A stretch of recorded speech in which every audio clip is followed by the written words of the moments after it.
We are now just days away from the Quiet Corner Sci-Fi and Comic Experience. Hi, everyone. Ryan O'Connor, donning my best Starfleet attire here because we're actually on location. We're down in Hauppauge, New York at Trek Long Island, where we actually ran into one of the guests that you'll be able to see up in Pomfret in just a few days, Michael Jan Friedman. Michael, thank you very much for agreeing to talk to us. And what does it mean to first be here at Trek Long Island and to be then coming to Pomfret in just a few days?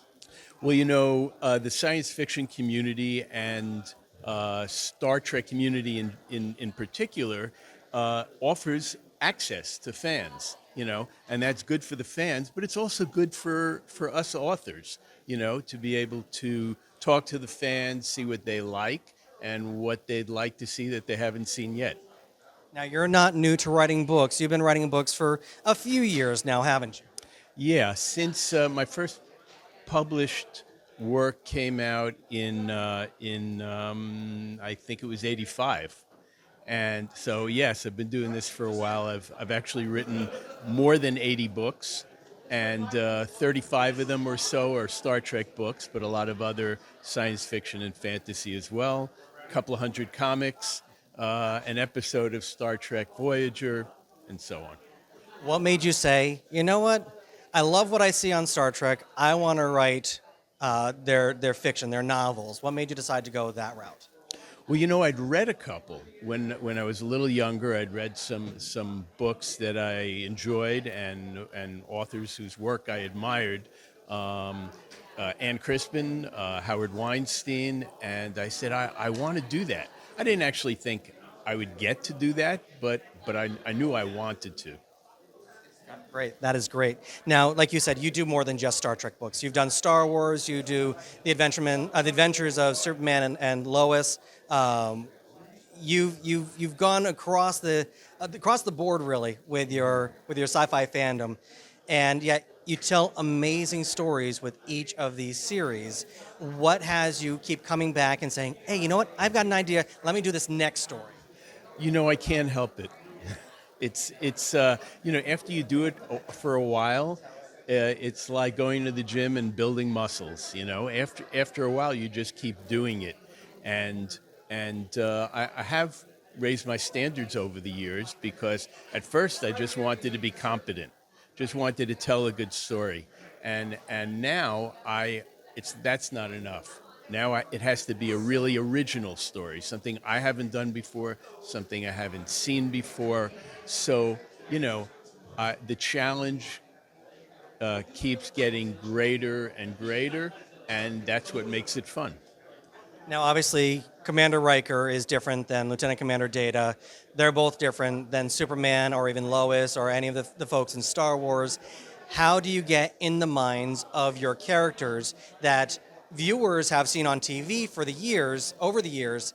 How can you continue to tell their stories using their voice when it's not really them? It's your story that you've come up with.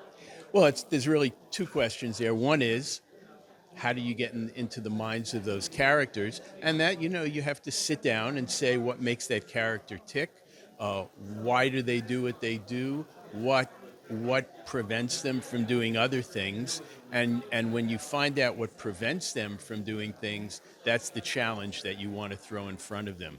The other part of that is, how do you present them in their voice?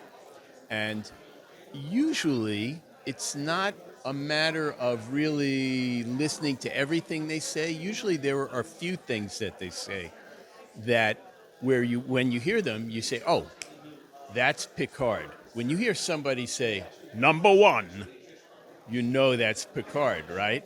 So a lot of the dialogue that you have Picard say could be said by some other characters. But when you throw in one of those, that's Picard. And that's sort of a trick to characterizing. As an author, we sit down, we read the books in the luxury of our own home. We read what you wrote in the luxury of your own home. What does it mean for you to actually be able to interact with your fans of your books? Well, human contact is what it's all about, right? We're always trying to communicate with other human beings, and that's how we know something about ourselves. And I think there's a talent that's overlooked, particularly in the science fiction and fantasy area. You know, I put out information in my books, but I don't say everything. I couldn't possibly say everything about a particular setting or a particular situation. So I'm putting out cues that the reader has to pick up. And I think people who read science fiction and fantasy over and over again, who are drawn to it, have a talent. There's a talent to filling in the gestalt, if you will, right? Filling in all those details that I'm only suggesting. So it's a partnership. I'm not just feeding them. There's a give and take there, and I think fans, many of them, have that talent. Wonderful, wonderful. Mike, thank you very much for talking with us. Michael Jan Friedman, going to be at the Quiet Corner Sci-Fi and Comic Experience in just a few days. Learn more about him, read some of his great books, and then come meet him. General admission is only $10, and you're going to have a great time meeting guys like Michael Jan Friedman in just a few days at the Quiet Corner Sci-Fi and Comic Experience, presented by Grill 37 and the Inn at Woodstock Hill. A great O'Contra production in just a few days.